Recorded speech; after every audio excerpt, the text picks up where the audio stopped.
Selamat datang di channel Cerita Cinta, channelnya cerita cinta romantis. Sebelum lanjut, mohon dukungannya dengan like dan subscribe dulu. Istri yang tak dianggap, bagian 12. Sampai di lantai 2, pintu ruangan langsung dibukakan. Ternyata Menteri Pertanian sudah duduk di dalam bersama beberapa staf ahli. Laptop terbuka, berkas berserakan, semuanya tampak serius. Anjani menyapa semua yang hadir, lalu mulai presentasi. Ia menjelaskan dengan tenang tapi yakin. Grafik, data, dan analisa dipaparkan. Ia menjabarkan manfaat formula pupuk AJ25 untuk kondisi tanah Indonesia, dampaknya terhadap hasil panen, dan efisiensi biaya bagi petani. Pertemuan yang awalnya dijadwalkan 30 menit berubah jadi 3 jam, Pak Menteri asyik berdiskusi. Beberapa kali staf memberi kode, tapi beliau tak sadar. Akhirnya seorang staf berani membisikkan jadwal lain. Waduh, aku ada rapat sama Pak Menko. Pokoknya konsep kamu mantap, Dek. Kalau butuh apa-apa hubungi Guntur, ya, ucap Pak Menteri sambil tersenyum. Anjani keluar dari ruangan rapat, sementara Rina masih banyak yang harus dia urus. Ponsel Anjani berdering, nama Jamal tertera di layar. Bu, alhamdulillah, anak saya sudah masuk ruang perawatan. Sekarang saya jemput ibu, ya, ucap Jamal di seberang sana. Iya, Pak. Saya tunggu di tempat yang tadi, jawab Anjani singkat. Anjani melangkah keluar dari lobi gedung. Belum sempat mencapai pintu, seseorang tiba-tiba menghadangnya. Ternyata ada istri kampungan di sini, suara itu terdengar nyaring. Lucy, berdiri dengan tangan disilangkan. Pasti kamu lagi ngelamar kerja jadi OB, ya? Anjani menatapnya datar, itu bukan urusan kamu. Urusan dong. Soalnya sebentar lagi aku akan menikah dengan Mas Riki, di aula kementerian ini. Abangku kerja di sini, jadi gampang ngurus tempat. Mas Riki pasti bahagia dapat aku, cantik, kaya, dan berpendidikan, ucap Lucy dengan senyum mengejek. Suasana di lobi kementerian mendadak hening diliputi ketegangan. Asal kamu tahu, Mas Riki sekarang akan jadi kepala cabang, kata Lucy menyeringai sambil menyilangkan tangan di dada. Dan sebagai kepala cabang, dia cuma pantas punya istri seperti aku. Anjani melirik jam tangannya berkali-kali. Ingin rasanya ia segera pergi dari tempat itu, tapi Lucy belum selesai bicara. Kalau aku ngomong, dengarkan. Bentak Lucy matanya membulat marah. Ya, aku dengarkan, jawab Anjani tenang. Tapi aku malas bicara dengan perempuan murahan. Apa kamu bilang? Lucy berdiri wajahnya memerah. Aku ini wanita berkelas, terdidik, dan dari keluarga kaya raya. Beda sama kamu perempuan rendahan. Aku tahu kok kamu itu dari Lampung, kan? Anjani bersedekap, wanita berkelas nggak akan sudi rebut suami orang. Anjani, teriak Lucy. Aku nggak rebut suami orang. Aku cuma menyelamatkan laki-laki sukses yang seharusnya bersanding dengan wanita terpelajar, bukan perempuan kampungan macam kamu. Ya, aku memang dari kampung, aku dari desa, dan aku bangga jadi orang desa. Anjani tersenyum tipis. Daripada kamu, ngaku berpendidikan tapi kelakuan kayak perempuan murahan. Celup sana, celup sini, ujung-ujungnya ngambil suami orang. Lucy mendesis, wajahnya merah padam. Tangannya terangkat hendak menampar. Tapi Anjani lebih cepat, dia menangkap pergelangan tangan Lucy dan menggenggamnya erat. Lepaskan aku. Sialan kamu, teriak Lucy. Anjani menghentakkan tangan Lucy sampai terlepas. Sialan. Kenapa kamu lepasin tanganku? Anjani menggeleng. Astaga, aku kayak ngobrol sama orang kurang waras. Tadi kamu minta dilepasin, sekarang udah kulepas malah marah-marah. Lucy mendengus. Awas ya. Aku akan laporin kamu ke kakakku. Dia staf humas di sini, orang penting, tahu? Anjani hanya tersenyum tipis, tatapannya datar tanpa takut sedikit pun. Tak lama kemudian, datang seorang pria berkemeja rapi. Gaya khas lelaki eksekutif, Tapi Anjani bisa membaca dari kejauhan, name tag-nya menunjukkan dia hanya staf biasa. Lucy, ada apa? Tanya pria itu, nada suaranya meninggi sedikit. Dialah Dani, kakak Lucy. Ini, Bang. Lucy langsung merapat sambil pura-pura terisak, wanita rendahan ini mendorong aku, dia juga menghina aku. Dani memutar kepala menatap Anjani, lalu menyipitkan mata. Ada sesuatu yang terasa familiar. Sepertinya aku pernah lihat wajahnya, gumamnya dalam hati. Lalu ia melangkah maju. Kamu berani-beraninya menyakiti adikku? Kamu tahu siapa aku? Aku ini pejabat penting di kantor ini. Sekali perintah, kamu bisa kuusir seperti anjing dari gedung ini. Anjani mendengus pelan. Dia menyilangkan tangan lalu berkata dengan tenang, "Oh, pejabat ya? Bagian apa? Sekretariat Jenderal? Kalau Inspektorat Jenderal, bagian mana? Atau kamu kerja di Ditjen Hortikultura, Perkebunan, Tanaman Pangan? HM? Atau jangan-jangan kamu hanya staf magang?" Dani tersentak, wajahnya langsung merah padam. Kamu.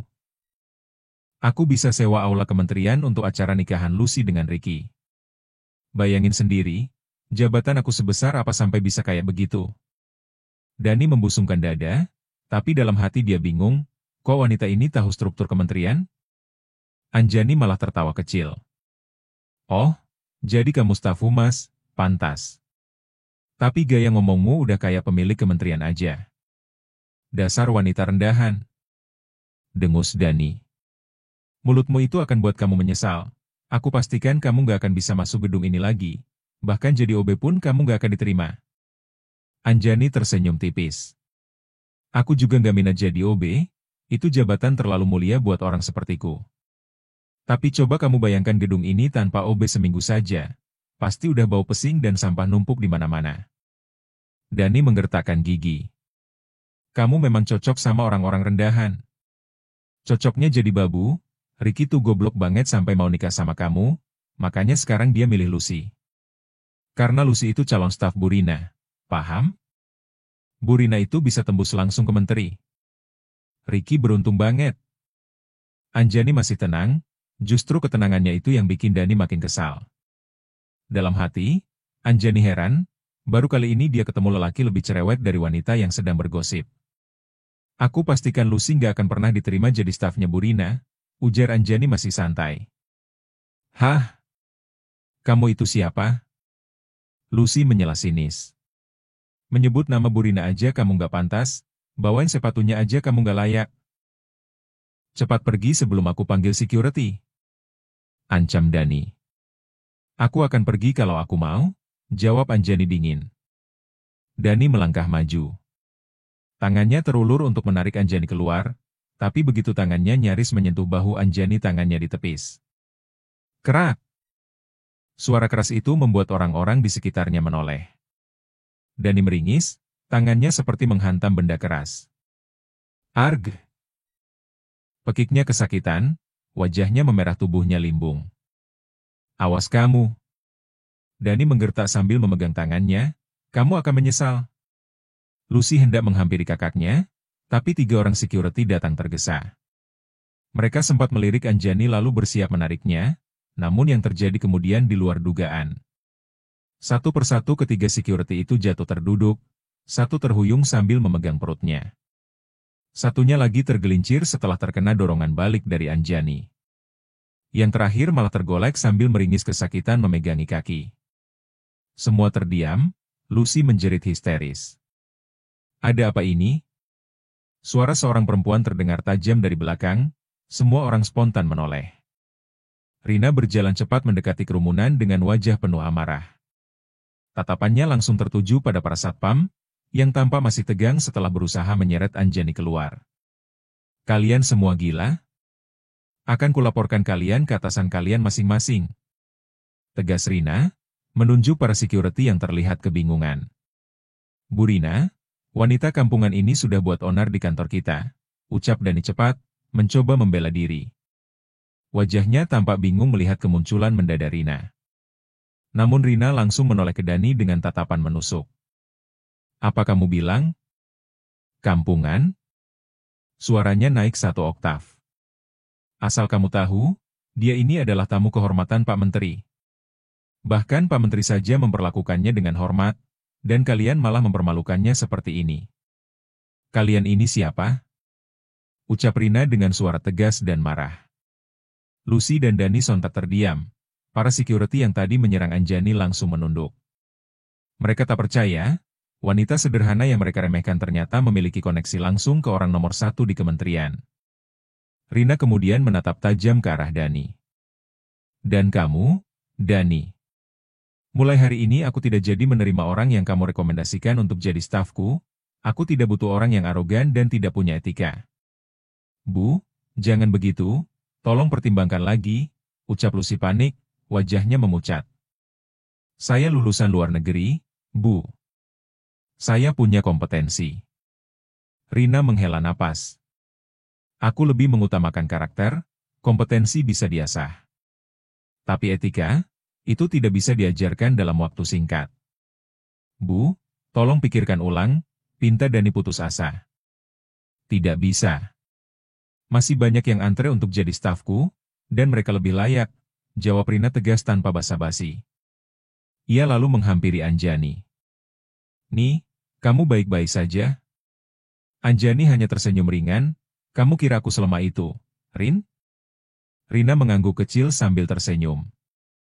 Tampak jelas keduanya memiliki hubungan yang lebih dari sekadar rekan kerja biasa. Tak lama kemudian, sebuah mobil Honda HR-V baru berhenti di depan kantor. Plat nomornya masih sementara, menunjukkan bahwa mobil itu baru keluar dari dealer. Seorang sopir berpakaian rapi turun dan buru-buru menghampiri. Maaf, Bu. Tadi sempat macet, ucap Jamal sopan sambil membukakan pintu untuk Anjani. Tidak masalah, jawab Anjani ringan. Sebelum pergi, Anjani menoleh ke Rina. Rin, aku pulang dulu, nanti kita lanjutkan obrolan soal misi ketahanan pangan itu. Ya. Rina tersenyum. Terima kasih sudah datang, Anjani. Maaf atas perlakuan mereka tadi, jangan kapok datang ke kantor ini. Anjani mengangguk. Tenang saja, aku tidak akan melupakan misi kita untuk negara. Lucy dan Dani hanya bisa terpaku melihat punggung Anjani menjauh. Dalam hati mereka masih bertanya-tanya, bagaimana mungkin wanita yang selama ini mereka hina dan remehkan ternyata punya koneksi sebesar itu. Bahkan punya mobil baru yang sopirnya saja tampak lebih sopan dari mereka. Pintu mobil ditutup, HR-V hitam itu meluncur pelan meninggalkan halaman kantor, bersama sisa rasa malu dan amarah di hati Lucy dan Dani. Rina menatap tajam ke arah Dani. Dani, ke ruanganku sekarang. Dani mengikuti Rina dengan wajah tegang, meninggalkan Lucy yang masih dipenuhi amarah dan rasa malu. Begitu mereka menghilang dari pandangan, Lucy segera mengambil ponselnya. Dengan tangan gemetar menahan emosi, ia menghubungi seseorang. Robert, aku ingin kamu habisi perempuan bernama Anjani. Dia baru saja keluar dari kantor Kementerian Pertanian. Dia pakai mobil HR-V hitam, mobilnya baru ambil saja sekalian mobilnya, ucap Lucy dingin. Berapa bayarannya? Tanya suara di seberang. 20 juta. 30. Sekarang semua serba naik, sahut Robert tenang. Lucy menggertakkan gigi. Oke, lakukan. Setelah selesai, kirim fotonya ke aku. Ia menutup telepon dengan wajah penuh dendam. Bersambung.